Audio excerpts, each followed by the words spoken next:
C'est en direct de la chaleur de mon poêle à bois matin que je te réponds. Excuse-moi là, du petit délai, je trouvais que ça valait la peine de répondre en vidéo à cette question-là. Bon, j'ai encore mes patates du jardin. Donc, c'est des patates que j'ai récoltées en septembre dernier. Encore super bonnes. C'est sûr qu'à ce temps-ci de l'année, il faut s'attendre à ce qu'ils soient un petit peu molles.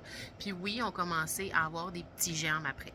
Comment je les conserve? C'est sûr que si tu as une chambre froide, c'est probablement l'idéal.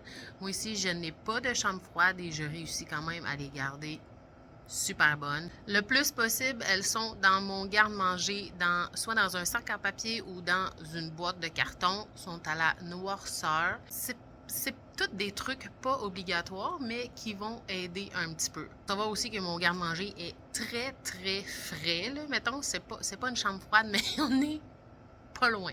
Probablement que ça aide un peu. La différence avec les patates d'épicerie, premièrement, on sait pas quand elles ont été récoltées. Fait que le fait que tu les achètes puis qu'elles deviennent molles ou pas belles rapidement, ben c'est parce qu'elles n'ont pas été récoltées la semaine passée non plus, ça c'est sûr, c'est sûr. Elles ont été récoltées, elles ont été transportées, fait peut-être un petit bout qu'elles sont à l'épicerie aussi.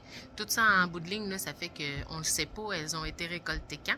Là, je suis pas une grande experte des patates d'épicerie, là, en passant. Là, je dis ça, c'est ce que moi je pense. Fait que c'est ça, j'ai pas, il n'y a pas de règle absolue pour comment conserver tes patates.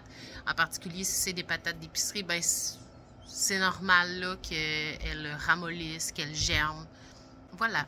J'ai pas de recettes miracles, puis de magie là, pour conserver les patates. J'espère que ça répond un peu à ta question. Ok, bye!